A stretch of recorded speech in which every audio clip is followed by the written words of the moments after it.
Well, John has already introduced me, but just to tell you a little bit more, I actually spent many years in Boston. I did my PhD at Boston University, and then I taught there for a while, and I worked in environmental consulting as well in Boston. And then 3 years ago, I moved back to Iceland. So I've only been there 3 years. And then, of course, I went on a sabbatical and stayed in the States. And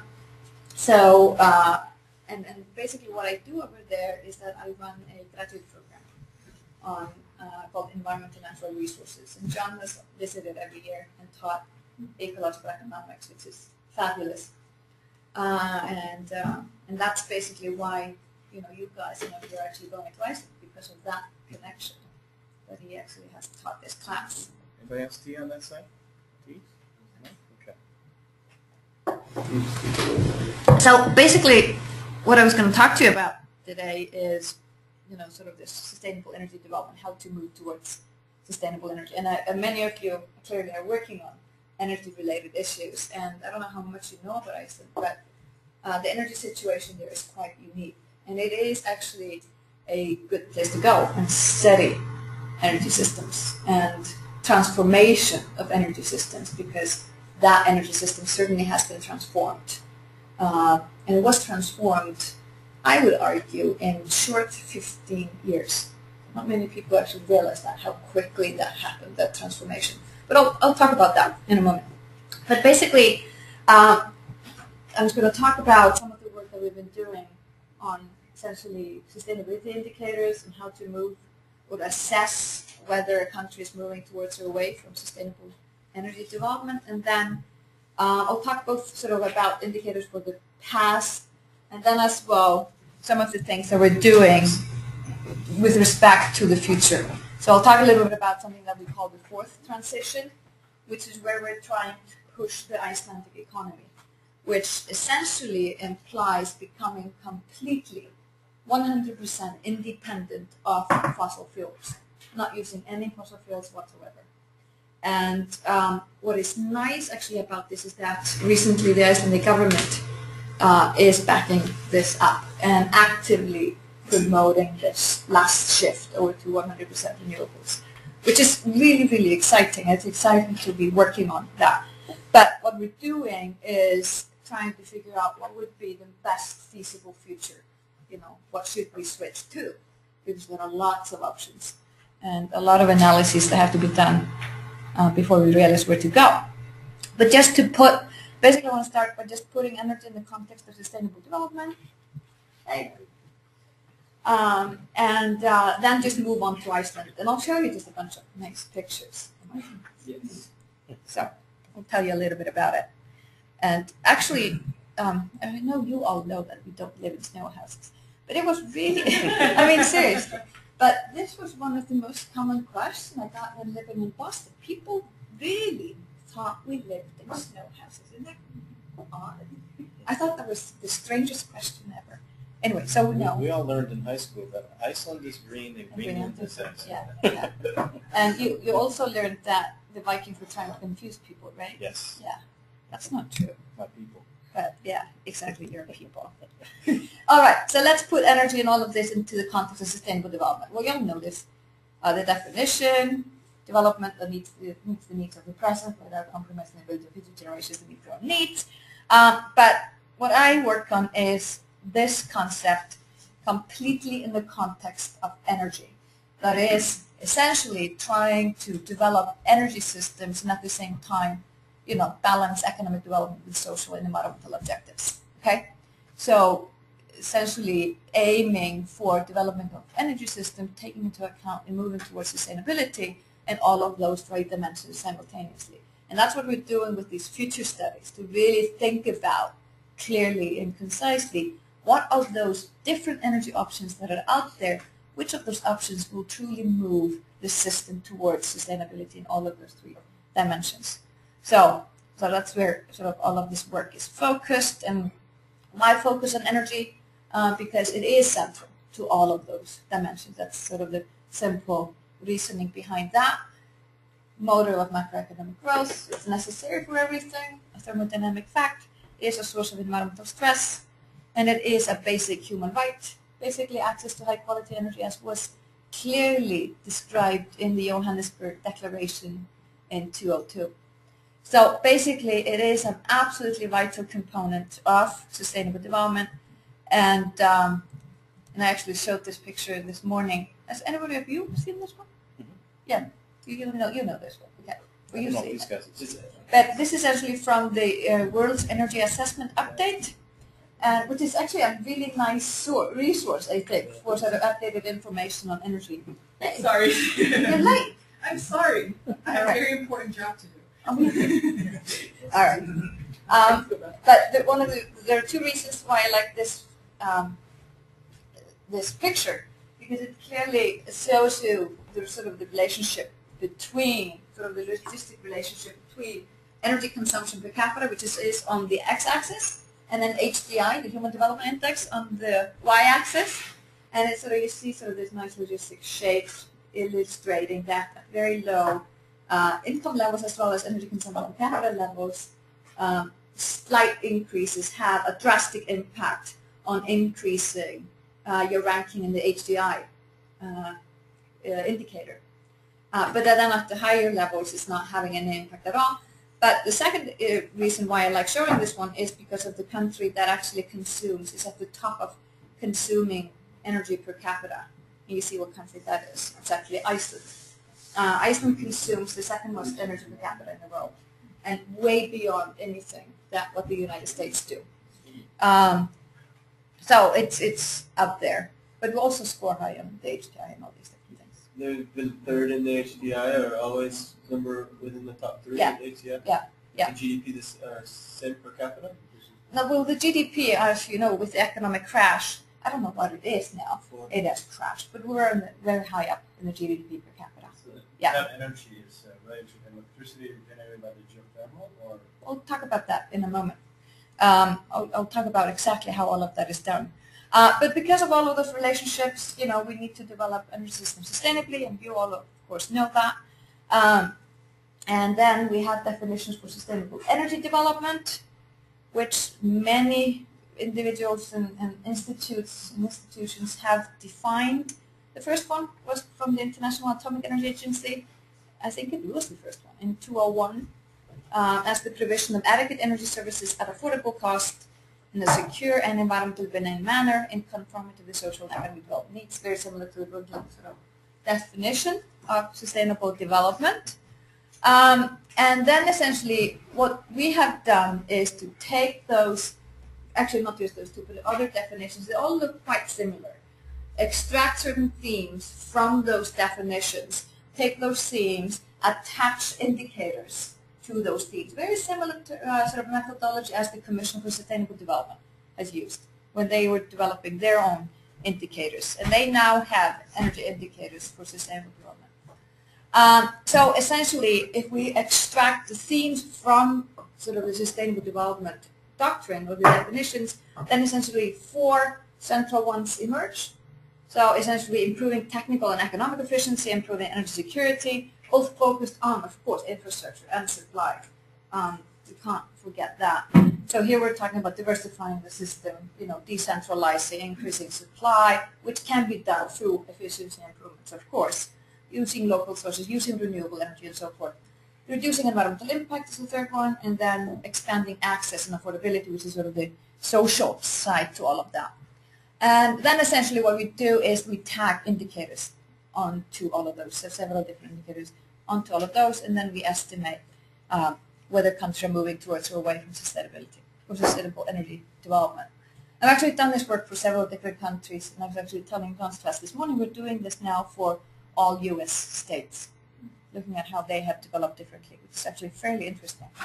And the link to greenhouse gas emissions, absolutely, of course, is clear, because we can also think about sustainable greenhouse gas development, in the the same context, mitigating greenhouse gas emissions at affordable cost in a secure and environmentally friendly way, and so forth. Because certainly we're seeing possible greenhouse gas mitigation technologies and options out there that certainly are not environmentally sound. Okay, and thinking possibly nuclear is certainly one of them. Okay, So we need to, when we're trying to think about mitigation options, greenhouse gas mitigation options, you have to think about that in the context of sustainable development. You can't and you shouldn't try to get away from it. You cannot only think about the cost. You have to think about the whole picture. Anyway, so essentially, back home or in Iceland, I'm just going to focus on the research we're doing there. But then, of course, this is moving down all over the world. So essentially, we're assessing energy indicators for sustainable energy development, asking, has the past development since 1900 been sustainable? It has, but since 1980, no. So overall, yes, but if you break this up, there are structural breaks, of course, in the data, as always is. Then we're asking whether Iceland should be a role model for other countries. Yes, it actually can, and maybe it should, but I'll talk about a little bit how. And then we are, of course, linking all of that to greenhouse gas emissions, and we're comparing that to Kyoto commitments and so forth. And I don't know how much you know about Icelandic Kyoto commitments, but we were actually formally allowed to increase emissions by 10%, okay, over 1990 levels. But with a special clause, which, not many people realize, we're actually allowed to increase emissions up to 50% over 1990 levels. And still, it's 14 CP4? Sorry. And that actually gives a special permission for energy-intensive industry. That is, they are exempt, basically, from the 10% increase. And so there's a certain limit on how much they are allowed to emit, which is almost 50% of the Icelandic emissions in 1990. Well, no. Well, it is. When the rationale for this was that you have to run these industries, you have to use renewable energy. That's the reasoning. And your country, and another reason, not all countries can use this. Only countries that contribute, and I think I remember this correctly, less than 0.5% of total emissions in the world. And only 2 countries fall under this. Iceland and Liechtenstein. Seriously. So anyway, so we could actually increase. So we're way below Kyoto commitments. Did you increase since 1990? Oh, absolutely, 32%. I'll tell you. This is because of aluminum. So basically, this special clause actually led to the government actively seeking aluminum investment in aluminum in the country. Yeah. So to fill the quota, which is very interesting, and we've certainly seen that. So then we're looking at the future, of course, and then we're trying to identify. So that was the past. Then we're looking at how to identify futures, sustainable futures, and low carbon futures in Iceland, following sustainable energy development paradigms. So, and we're looking at drivers and barriers to that change. We're focusing actually quite a bit on social acceptance. And then we're sort of looking at sort of resource feasibility, and then we're sort of what are the different options, both technology as well as resources, and then comparing and contrasting environmental and economic implications of different pathways. So we're actually doing sort of LCA studies of all of these different options, and we've also done cost-benefit assessments of the costs of that for all of those different options. But then we've also done greenhouse gas mitigation, supply curves, and so forth. And then we move all of that into a dynamic simulation model, all this information, where we actually can test out and illustrate in a dynamic model the implications of different technological transition options. So, how far are you with the model? It should be done this summer. Oh, wow. Yeah, it should be done this summer. And it's fundamentally important actually for the government to have access to something like this. So that's one of the, we need this fast. And we have a bunch of students, doctoral students actually working with us on this. And it is actually fairly nice. There are 2 universities. Well, it's not really, there's only 1 university. But there's are you recording this? Yes. Damn. There are 2 universities. Oh, okay, good. There are 2 universities in Iceland. And we're collaborating on this, which is very, very nice. We got big grants to actually work on this, and we decided to pool those big grants and work together, which is nice. So we're doing both system dynamics as well as agent-based modeling and lumping it, which is really exciting. Anyway, let me tell you a little bit about sort of Iceland, and that's my country, and that's where you guys are going. And see, you guys have a map there of the country. I'm sure you all have seen that. It's not always like that. I know it's very white. I just like this picture. I think it's pretty. Won't be that white in May. No. Okay. Let's hope. I can't promise. Okay, promise. But It's gonna let's be hope. full of gray though, right? Just Yeah, ash well. everywhere. It might. Only about It half. might, but Only about half. only Yeah. close to that glacier. Okay. You know. Anyway, so the I don't have a like the eruption is happening right. So when it goes down, Sometimes the can you- mouse where can it you- says a pointer. oh, it does. You know, over left. No, down. That's one thing. It goes down, down, down. Yeah. Where's the mouse? That's it.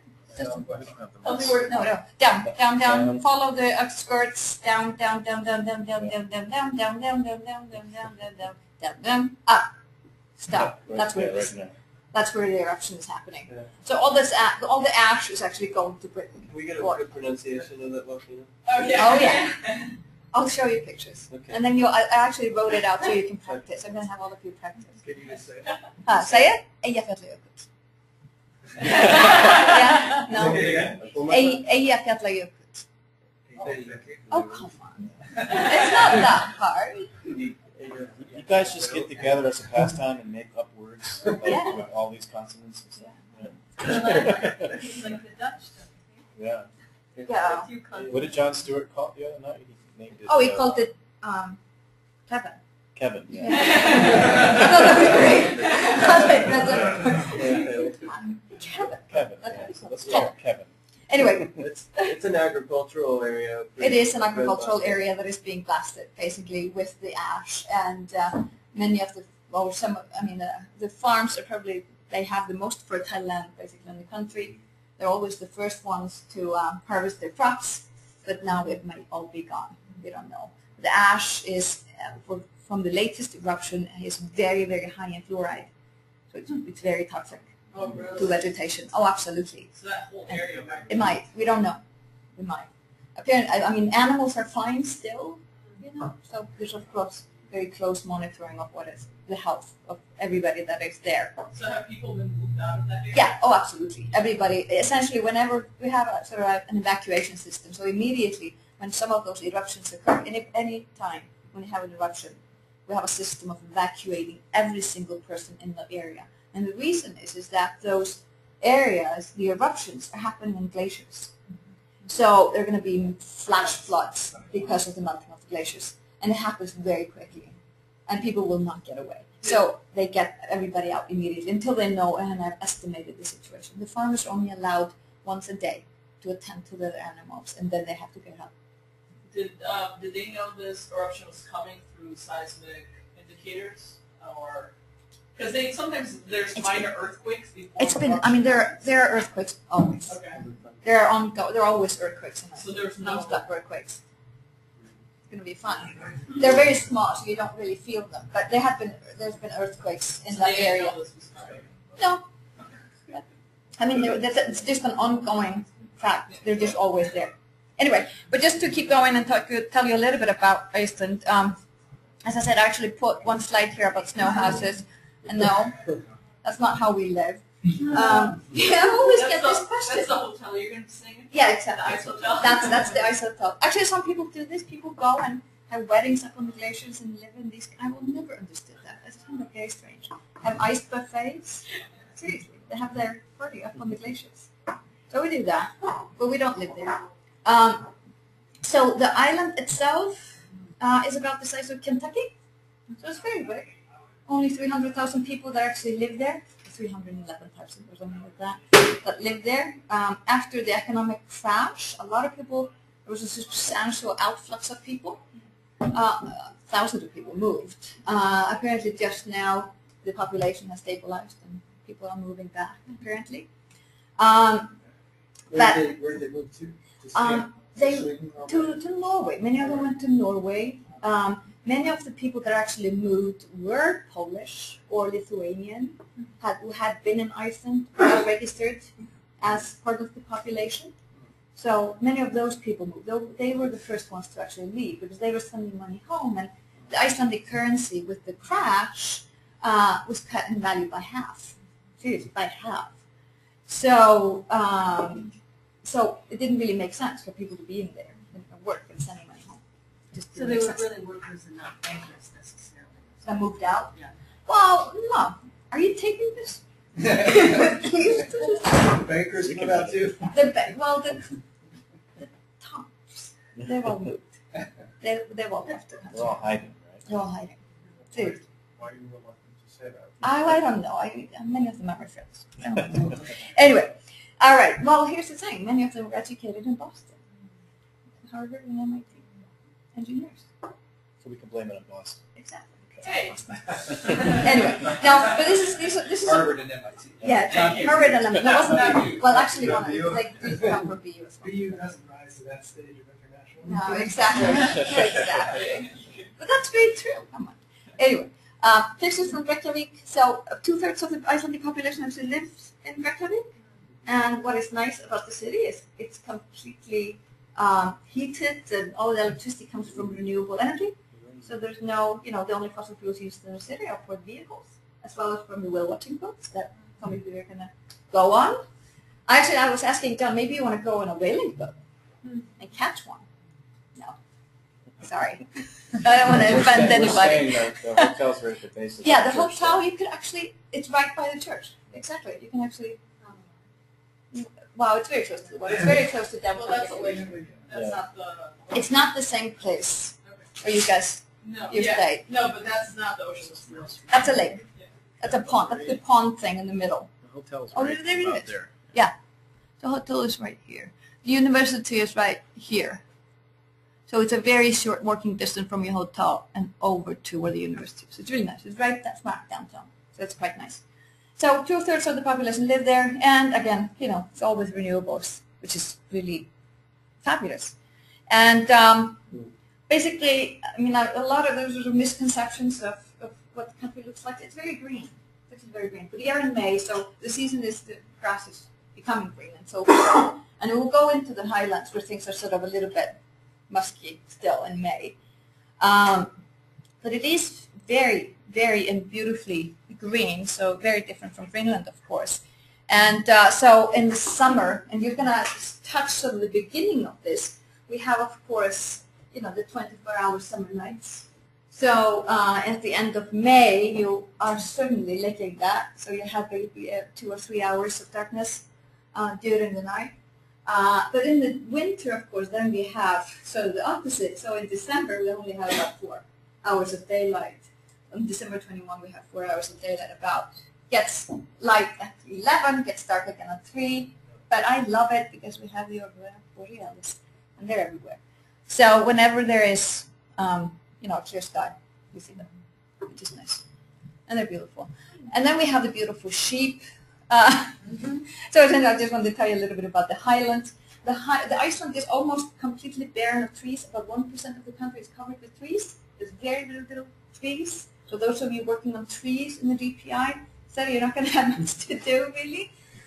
But the highlands are largely, without trees and has this type of vegetation, as you can see, where the sheep are standing.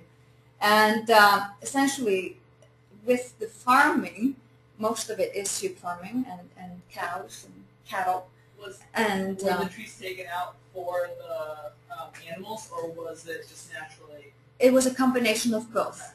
And there were essentially what happened. The sheep actually probably raised and ruined basically the vegetation in terms of trees. Absolutely, they were roaming the entire country. And so, but essentially what happened is you should definitely absolutely try, the Icelandic lamb. It's wonderful. See, tell me, I'm gonna be like a travel agent.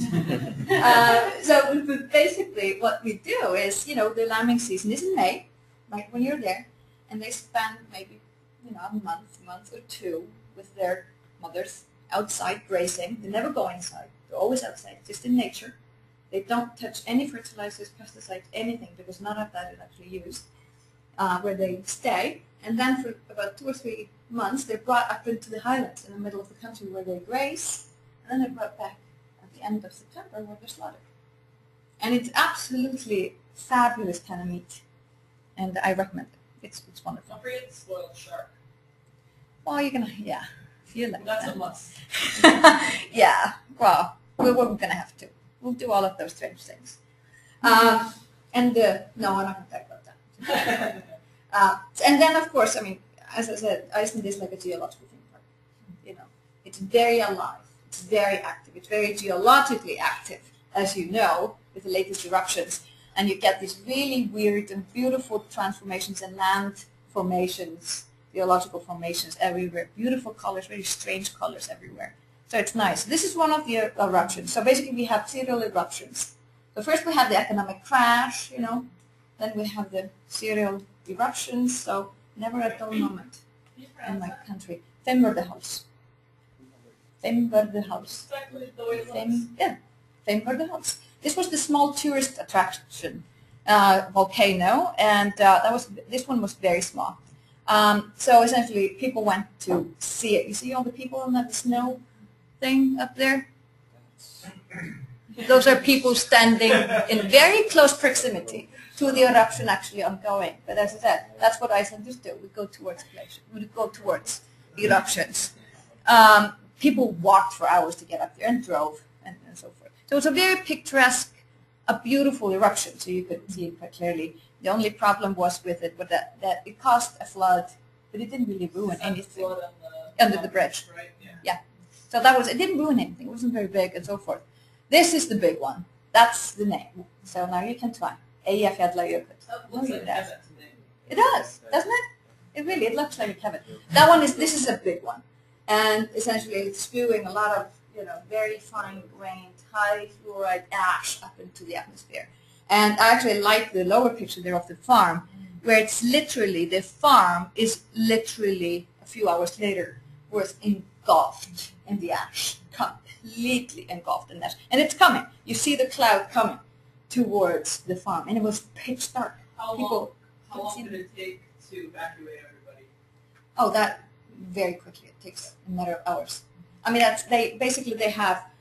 they send SMS to everybody, and they get people out immediately. They have all that set up.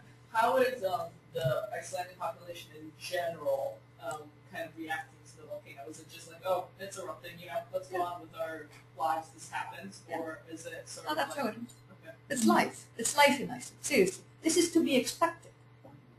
We build our houses, we build our roads, expecting this. This is expected. And I really love this picture where you have the lightning, really, because that's very prone to happen.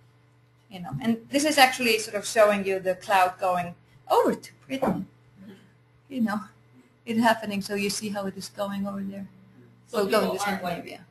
going like pissed off and they're just accepting it. Yeah. That's interesting. Yeah. Well, who can you be pissed at off? I know. Seriously. So people will find someone. Well, here's the thing. About a week ago, the Truth Report came out, which explained in 2,000 pages exactly what led to the crash of the Icelandic Yeah, economy. I read it at the theater. It did. Yeah. It was ongoing. Basically, actors at one of the theaters, they spent a week reading the report out loud to people who could come in and sit at the theater and listen to the report. I thought it was great, wonderful. Anyway, let's move on. No, I was here. I was in Boston. Yeah. No, I was in Florida. Anyway, so just to take a look at the situation in Iceland. So we consume the second most energy per capita of all countries in the world, way higher than the U.S. Greenhouse gas emissions per GDP, however, is quite low. So the sixth lowest of all Annex 1 countries. You see the arrows? These are small, but you see the arrows where we sort of rank. And so basically the GDP is the one on this side, and the carbon emissions per capita are on this side, and there's the one that I showed before. So but in terms of greenhouse gas emissions per capita, we're the 9th place of all Annex 1 countries. And so it's sort of disparity, why do we consume so much energy but still have so low carbon emissions, and you all, of course, know this. What we see here is, in terms of greenhouse gas emissions, they've increased about 32% since 1990. And maybe some of you are doing greenhouse gas emissions in the GPI. No? Some of you are doing that? So increasing... So basically, it has increased 32% since 1990. Yes, it has fulfilled Kyoto commitments because of the special clause, the 14C clause. The largest increase has been in the transportation sector, road transportation, over 80% increase since 1990, and then in the industrial sector, a little bit over 60%.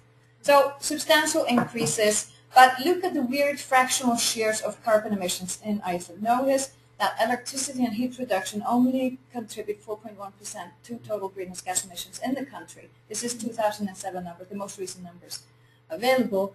And that's because all of this comes essentially from renewables. So, in contrast, for those of you who don't know, electricity alone, not heat, just electricity in the U.S. is like 33%. Yeah.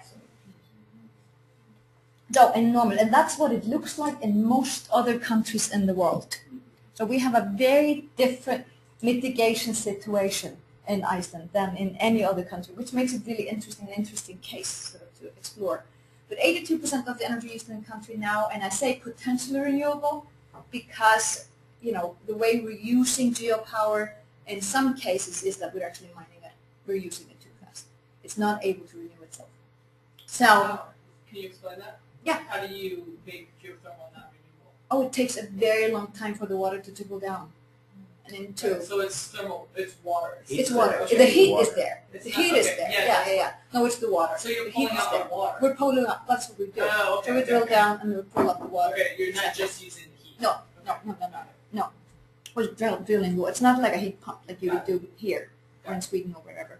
So it's 63% geo, 19 hydro, 18 fossil fuels. And you see these, it's really interesting to sort of look at this graph over there. You see the transitions and sort of the transformation of the energy system. We'll talk a little bit more about that in a How moment. much of it is being used unsustainably?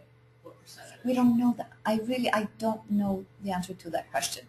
I would answer it too much because More I than 50% of the of geo for electricity generation. If you're using the geo for electricity generation, yes, I would say over 50. But most of the geo is used to heat houses. So use of hydro, all of it is used to produce electricity. Use of geo, we're using both high and low geo areas. We're using the heat, the water. So we drill down or don't drill down. It's just bubbling. And 50% of it is used for space heating. About 34% is used for electricity generation. 89% of all houses in the country are heated with geothermal power. The remainder are some houses located, could be summer houses or located in what we call cold areas. A very, very small fraction uses oil, and those are, without exception, summer houses that people just, haven't bothered using anything else. What's snow melting? Just melt snow with the heat of water? No, yeah. So you see underneath the streets, you have pipelines like that. So it melts the snow automatically. So, and this is, we need to take them here, John. So this is, a rotating restaurant on top of several hot water tanks. And here you see the parking lot completely empty because you have these underneath. And then we use it for swimming pools and greenhouses. So we just pump up the water. We use a lot of the energy to produce electricity. 29 is produced from renewable energy. And these are the most recent numbers, actually. 75 from hydro, 24 from geo. But that below there is the scary fact. Aluminum industry consumes over 70%. And I actually, as I said this morning, I just found the most recent up-to-date numbers for this. And it's 75% of all electricity produced in Iceland is consumed and purchased by the aluminum industry, which is a scary fact, in my opinion. Bad economic. Each plant represents about 15 to 20% of that. Yeah. It's huge. It's huge. There's what, 3 or 4 plants? There are 3 of them. And they're building 3, yeah. They're building another one, and then one they want the 5th one. And you import the ore? Yes. From Oh, absolutely. Australia. From us, it's crazy. It's just crazy. Anyway, but they go there because the electricity is so cheap. It's so cheap. That's the reason why they locate there. As But well this as clause in the Kyoto Protocol has encouraged. absolutely encouraged in investment. some ways, from a global perspective, Yeah. you want your dirtiest, most True. intensive industry to use renewables. Yeah. Because it exports in some ways the renewable energy. Yeah, It's that's just unfortunate exactly. that the ore is on Exactly. the opposite side of the plant. And what we do get from this, what we do get from it though, are massive amounts of greenhouse gas emissions, because from the process of producing aluminum, you get a lot of greenhouse gas emissions. Yeah. So anyway, so we use in terms of fossil fuels. Most of it is oil. Most of it is 1/3 is used for fishing, 2/3 is used for transportation, 2% coal, which is used in industrial as a feedstock. It's not burned. Why can we use so much geo? You know, somebody was asking about this. So basically, Iceland is right here. It sits exactly, you know, the mid-Atlantic ridge. I mean, it cuts Iceland in half. So we're sitting on top of a spreading ridge, literally.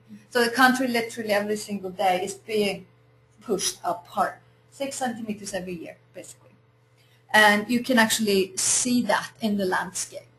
You can see the country literally being pulled apart, and we will actually go there. So it's growing. It is growing, which is a good thing. It's a good way of looking at it. Very active. We have. So we have over 200 volcanoes in Iceland. We have a lot of high temp areas, and you see how sort of the high temp areas cut the country. It actually follows the location of the ridge cutting through the country. How many are active in general? I don't know about that. Many of them. Yeah, we have. Majority. I wouldn't say majority. Maybe half are active, and we get eruptions all the time. Not big ones. Yeah. So, and we have a lot of low temp areas. Those are out of the volcanic zone, and we use that.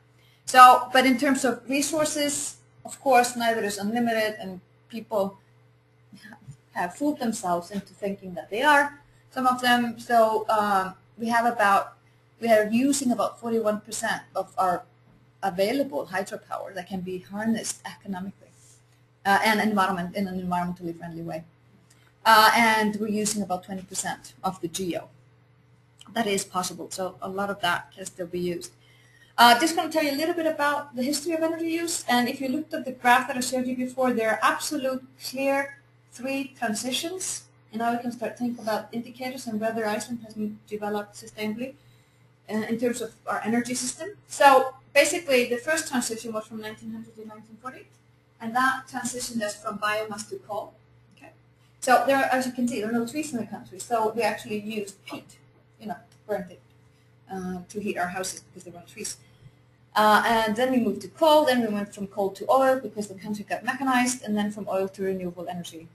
And that process sort of was over by 85, where we had actually hit 70% renewables. So it happened very, very quickly. And you see this very clearly in the triangle diagram, sort of the 3 transitions. Okay. Just to tell you a little bit about these transitions, just to tell you about the drivers, so initially we just had dung and, you know, peat to heat our houses. We used horses for transport for the longest time. There were no roads. The first car was in 1904, but really it didn't become common to have cars until then after World War II. And in 1940, most of it was 80% of total primary energy supply was fossil fuels. So it's certainly, we haven't always been like that. And geo was not really used except for building and washing clothes. We didn't use it to heat houses until much later. And the first experiment was around 1908. And this guy, which I find really interesting, his name is Erlendur Gunnarsson. Yeah, try that. From a little farm called Sturlureykir.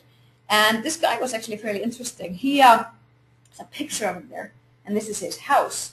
And basically, there was a huge geothermal pool below his house, and he really wanted to get the steam or hot water somehow into his house to heat the house. It didn't make sense to him not to use it. And he went and spoke to a priest about this and asked, you know, how we could do this. And the priest told him that he would have to have supernatural powers to get water to run uphill. But he forgot about the steam. Anyway, but this guy figured it out. So he built a pipe extending from the pool, brought the steam into his house, and his wife threatened to leave him. It's me or the geopool. Because it smells. It's because it smells. You will smell. You can smell it. And it was not a nice smell. Nice sulfur? Oh yeah, exactly. I mean, it's awful. Anyway, so he brought that into their house. But he persisted, and she didn't leave, which is great for me, because this was my great-grandfather. This is a nice story. It's a family story. So she didn't leave, and that's why I'm here. Anyway. So, anyway, this is a picture of Reykjavik before using geo, before we used coal. This is what it looked like. It had a thick cloud of dark pollution in the country, in the city.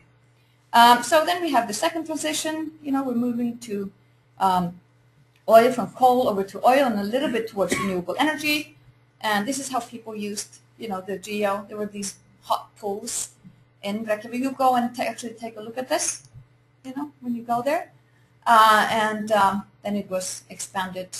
Then we had the third transition completely over to renewables, and that was facilitated certainly, and we see this quite clearly in the data, by the oil press trucks. That's really what led that transition. And it was a government-decided initiative. They decided we are going to transition over to renewable energy. And it took 15 years to transition over to 70% renewable by 1980 from 1965, which I find remarkable. How much did it cost? I don't know. Because that's We a haven't- difference. They're very, It's direct. Absolutely. But what they did, though, was that enabled the country to move from complete economic obscurity into a fairly wealthy nation. That, of course, has been affected by the crash, but not too bad. But I'm assuming that they didn't just make the policies to change, they actually invested in the change. Oh, they did. The government invested in the change, as well as made the policies. That's why I'm asking. Absolutely. That's why I'm How asking much how they much it invested. costs. Yeah. We have not been able to get that. Is it But it's not out there? Or? It's not out there. It's not out there. But we've done a lot of interviews with a lot of people. For public utilities. Are they still public utilities? Yes, most of Not them. private.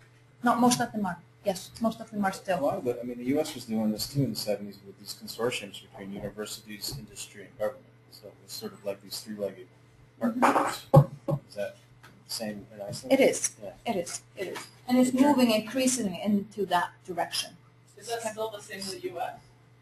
This is over in the question. No. It's moved away from that. Right. The U.S. was the leader in photovoltaics and wind and hydro, everything in the 70s because we had these huge investments and these partnerships. But And a Democratic president. when Reagan came in, all of that went away. Stopped, So But anyway, this is where we are right now.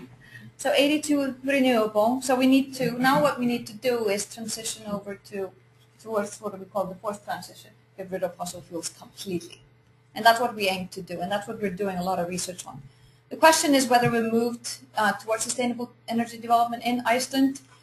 If we look at in the very, very long run, obviously the answer to that absolutely is. It is yes. We've transitioned away from initially coal, yes, over to oil, but with, of course, efficiency increases, reductions in emissions, but then over to renewables. However, what we're seeing in 1980, we're seeing a lot of negative movements within the development of the system. Massive increases in carbon and energy intensity of the economy. We're seeing, of course, a lot of positive things in the energy security aspect. A lot of negative issues with respect to the environment. Lots of high increases in carbon emissions, as I said before. We have seen a reduction in SOx emissions, massive increases in NOx emissions, though. We do not do much research on thermal pollution, but I am ready to state that there is significant impact. There's significant thermal pollution in the country, as well as H2S pollution coming from the geopower plants, as well as other fumes that you get from actually drilling down. So would you say that although this started beforehand, that the Kyoto Protocol actually had a negative effect on Iceland because it kind of gave them permission to pollute in some ways? Yeah. What I would We're argue. recording this. I know. Well, How did I hear that? Well, let me put it this way. I wouldn't say it would have a negative impact, but what it did, I would argue, the special clause was that it enabled Iceland to be lax, completely lax, and almost like careless You can have about permission to. we have permission to increase. And when I took on sort of the carbon assessment study, greenhouse gas emission study for Iceland, where we actually did the forecasts and did the mitigation options and estimated them and all that. When I took this on in 2007, there was no information whatsoever on any mitigation options in the country. No one had done the analysis, which probably is the fault of exactly sort of this lax mentality that was enforced by the Kyoto Protocol. We didn't need to think about it. We were allowed to increase emissions by 50% almost. So why bother? But now we do. So, but anyway, but in the social aspect, we've done really well. Energy is certainly, absolutely, very, very affordable. and everybody has access to high quality energy in the country, everywhere, it doesn't matter where you are. So it's sort of somewhat as a slightly mixed bag when it comes to thinking about whether we moved towards sustainable energy development. But we can't lump these together, we have to look at them separately. So anyway, just to tell you briefly about the future. Did you have a quick one? No, go ahead. All right. So essentially what we are doing now is we're trying to figure out how to make the country completely independent of fossil fuels. And as I told you before, fossil fuels are only used really in two sectors. It's used in the fishing sector, the fishing industry, and then in transportation, mostly road transportation. 1/3 of fossil fuels in fishing, about 2/3 is used in transportation, right? So essentially what we're trying to do is to identify all the different pathways possible to a sort of, I should say, zero or very low carbon futures in Iceland, and we're comparing that to business use scenarios and trying to figure out, so which transition path is the most feasible sort of in the context of sustainable energy development, sort of a multidimensional analysis. We're looking at the drivers and barriers to change, looking at the past, trying to say, so how can we use this for the future? And we're looking at resource feasibility, environmental and economic implications of all these different options, lots of LCA studies we're doing, and LCC studies. And then we lump this all into a dynamic simulation model, which enables us to compare them. And this is really the fourth transition. So we're trying to move the country into what we call the fourth transition with this research. So we're trying to illustrate how the country can do this and what is the most feasible pathway in context of sustainable development. So in transportation, we're looking at biofuels, we're looking at municipal solid waste, we're looking at timber, we're looking at hydrogen, we're looking at electricity, we're looking at a hybrid hydrogen electricity, we're doing all of those. And then in the fishery sector, we're looking at various things, hydrogen, various types of biofuels, estimating the cost and the environmental implications of all of those. Is there anywhere currently where you're using the geothermal to make hydrogen fuel? Yeah. Are you doing that currently as a pilot? No, but the geo actually, we're using, let me put it this way. Yes, people are doing that, but we create the hydrogen using electrolysis. And so you use renewable electricity to do it. But you use the geoheat, actually, the heat speeds up the reaction of the electrolysis. So that's how the geo comes in to the process that is actually used in Iceland. Geo-energy to make the electricity too. Right. Yeah, some of it. Anyway, so that's what we're doing, and so we're doing a lot of LCAs. As a commercial operation? Yeah. Or like an actual private business is doing this, or is it just a government-supported project? No, it's Maria works there. Yeah. And they're selling the hydrogen fuel. Yeah. Anyway, so we're comparing all these different pathways, and we're doing experiments also with a lot of different drive technologies, because as you know, when you're doing the LCA studies, you can't really rely on what the manuals tell you of the different efficiencies. Vehicles operate differently in different climates. So actually we're doing, location-specific experiments with all of those different vehicles. LCA is life cycle analysis. Oh, sorry. There's a few that Yeah. don't know. Life cycle analysis. And then LCC is life cycle costing, when we're transforming the life cycle analysis, environmental impacts that come out of that into cost variables. Anyway. So what we're seeing, just to tell you a little bit about it, feasibly we can very easily transform the economy in terms of resource availability to electric vehicles. We need very little extra energy to actually do so. Some people argue we can actually already do it from the grid. I don't think we can. I think we need about 1 to 2 terawatt hours max. In terms of hydrogen, there we need much more. There we actually need a new power plant. So basically, probably the most feasible way of transforming is sort of a mixture. So it is using electric vehicles in the city, and then using hybrids, hydrogen electric, for longer range travels. That would probably be the most smartest thing. Of course, these options are very, very expensive. That's why people look at biofuels as well. It makes absolutely no sense. Oh, you're taking this. It makes absolutely no sense actually to produce biofuels in Iceland from crop. It makes no sense whatsoever. People are experimenting with rapeseed. It actually, in total, and our studies show that it actually increases greenhouse gas emissions because of the fertilizers being used. So it makes no sense whatsoever. This is the reason So we can use, you know, some of the methane coming from the municipal power plants for specific vehicle fleets, you know, like commercial vehicle fleets. But if your government's like ours, the things that make the least sense is what they're subsidizing. That's exactly the case. Okay. Yes. That's why we need this model fast. We need it now.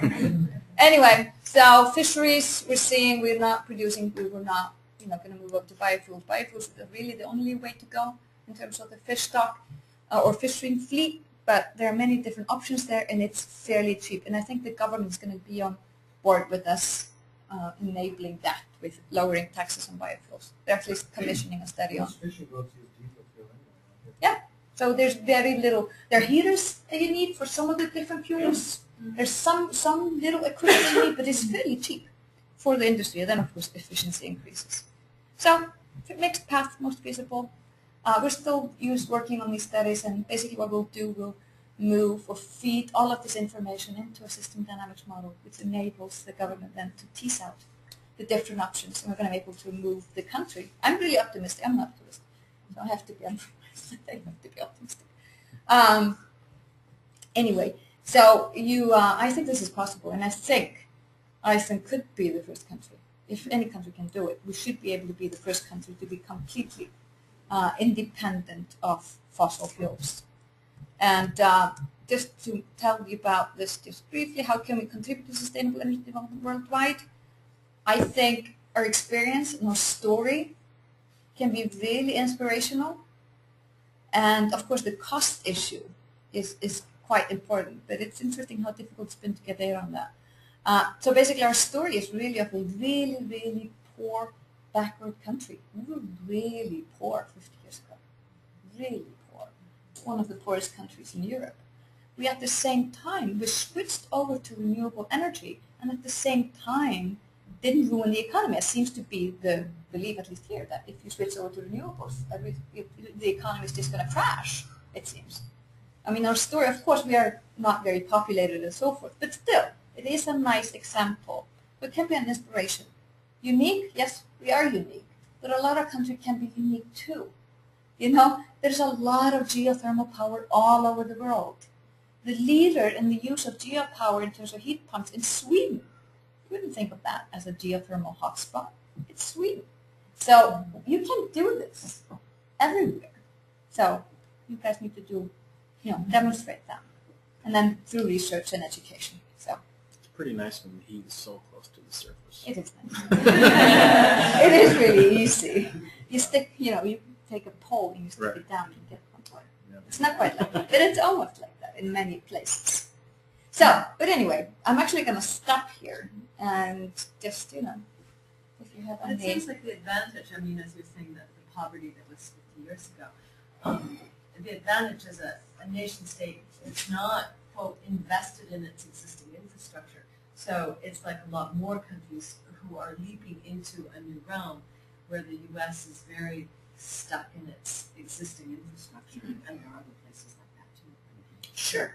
The opportunities in terms of leadership tend to vary depending on like the backlog of the existing stuff. But in '65, when we were mostly operating on fossil fuels, we already had, you know, all the electrical systems for Reykjavik. We had, you know, heating, coal heating, and so forth.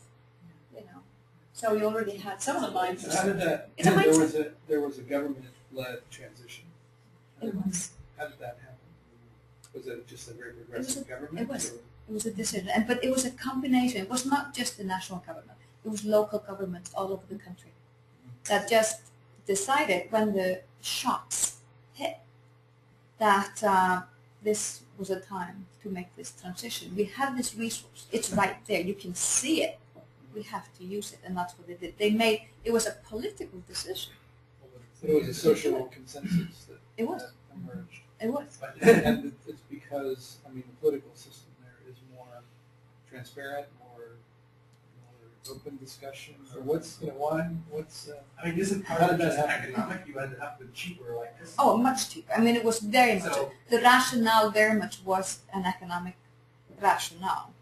So the operating costs are very low, of course, of the geopower plants. So it was a It's a no-brainer, pipeline. basically. It really was. It really, really was a no-brainer transition. But it was a transition. I think it helps since your taxes weren't going towards supporting a huge military. That's true. Yeah. None of it Well, is. yeah. Plus education system. But And now- the media, and now the it's media going to was Britain. also- Can we turn this off now? Speaking of taxes, what's the price of gasoline? Back home? Yeah. You know what? I don't know. I don't know what